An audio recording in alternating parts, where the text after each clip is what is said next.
میں نے 3 جمعے پہلے غالباً یا 4 جمعے پہلے یہاں پہ بات کی تھی. مجھے ایک بزرگ ملے تھے، انہوں نے اشارہ دیا تھا.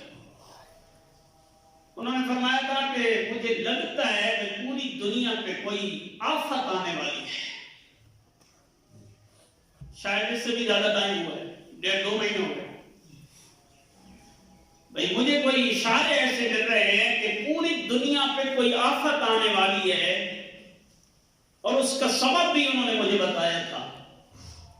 وہ فرماتے تھے یہ جو گھر گھر جادوگر کھڑے ہو گئے ہیں نا، اس وجہ سے تباہی ہونے لگی ہے.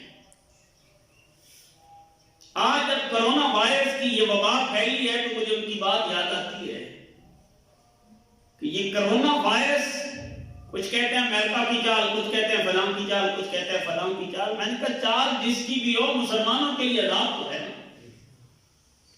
اس سے بڑی اور کیا ٹینشن ہو سکتی ہے کسی بندہ مومن کے لیے کہ وہ کعبے میں داخل نہیں ہو سکتا، طواف نہیں کر سکتا، حضور کے دروازے پہ نہیں جا سکتا. مسلمان کے لیے اس سے بڑی اور کیا ہو سکتا؟ یہ سب سے بڑی آزمائش ہے بندہ مومن کے لیے کہ اسے یہ کہہ دیا جائے بھئی آپ کعبے میں داخل نہیں ہو سکتے، آپ طواف نہیں کر سکتے، آپ حضور کے روضے پہ نہیں جا سکتے. اس سے بڑا اور کیا ہو سکتا ہے؟ اگر کوئی بندہ باقاعدہ، اگر بندہ صحیح ہو نا، اندر سے بندے کو ہوتا تو پھر محسوس ہوتا ہے بھئی بہت بڑا امتحان ہے. جس شے کو، جو شے پر جس بندے کو جو پسند ہوتی ہے اسے وہ لے لی جائے، اسے بڑی تکلیف ہوتی ہے. آپ کسی بندے کی جائیداد دبائیں نا، وہ آپ کو مار کر رکھے. کسی بندے کا موبائل آپ ہتھیا لیں، گاڑی ہتھیا لیں، گھر دبا لیں، وہ آپ کے گلے پڑے گا، کیونکہ اس سے پیار ہے.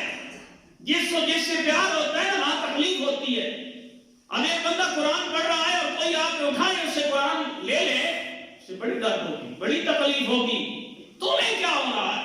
اب مسلمانوں کے لیے مرکز ہے مکہ اور مدینہ، اور وہ بند ہے. آواز کیا ہے؟ کرونا وائرس ہے. اندر جو بھی کہانی ہے، میں یہ سمجھتا ہوں ہماری سمجھ عمل ہے. پوری امت مسلمہ کے اس حالات پہنچنے تک بھی کہیں سے یہ آواز نہیں اٹھائی گئی. یہ تو ہمارا مرکز ہے، مگر آواز نہیں اٹھائی جا رہی.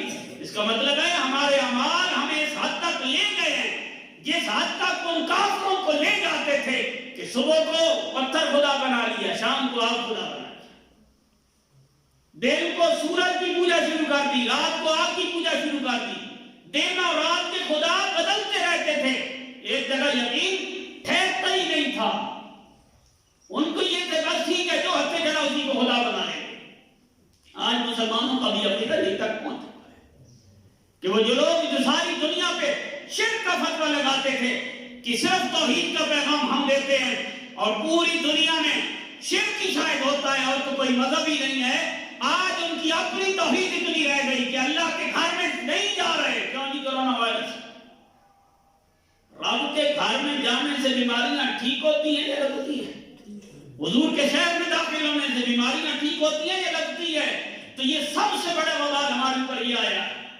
کل مجھے ایک دوست نے بتایا کہ سگھر کے علاقے میں اتنی زیادہ باری ہوئی، اتنی برف باری وہاں پہ ہوئی کہ وہاں زمینیں سفید ہیں.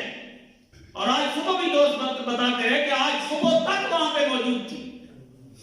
فصلیں تباہ ہو گئی ہیں. ایک چیز بالکل میریا میٹ کر کے رکھ دی گئی ہے. اب دوسرے خوش ہیں جناب، ہم محفوظ ہیں. اجتماعی طور پہ توبہ کی طرف آنے کے لیے کوئی تیاری نہیں.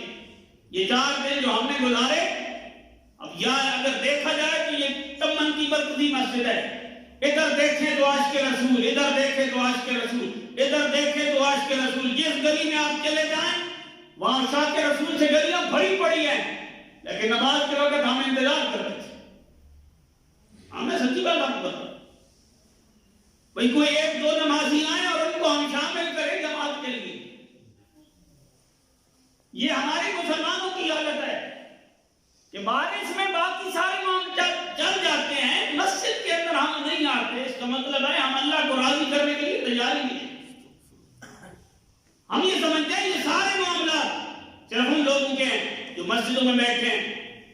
مسجدوں میں دین کی ڈیوٹیاں لگی ہیں اور انہوں نے کرنی ہیں، لیکن اگر اجتماعی طور پہ عذاب آیا تو بچنا کسی نے نہیں ہے۔ یہ غلط فہمیاں ذہنوں سے نکالیں، بھائی ہم یوں بچ جائیں گے۔ جو اب مصیبت آنے والی ہے، میں اللہ کے رسول کے منبر پہ بیٹھ کے تمہیں بتانے لگا ہوں، جو اب مصیبت اور آفت آنے والی ہے، اس سے بچنے کا اور کوئی ذریعہ نہیں سوائے اللہ کی بارگاہ میں توبہ کرنے۔ کوئی ہسپتال، کوئی ڈاکٹر، کوئی اور طریقہ نہیں ہے۔ اگر اس آفت سے بچنا چاہتی ہے قوم تو صرف یہی طریقہ ہے کہ اللہ کی بارگاہ میں جھک جائے، اپنے گناہوں کی معافی مانگے، اپنے حالات بدلے۔ اور اگر حالات بدلنے کے لیے قوم تیار نہیں ہے تو پھر دنیا کے جس ہسپتال میں مرضی چلے جائیں، یہ مصیبت آتے رہے۔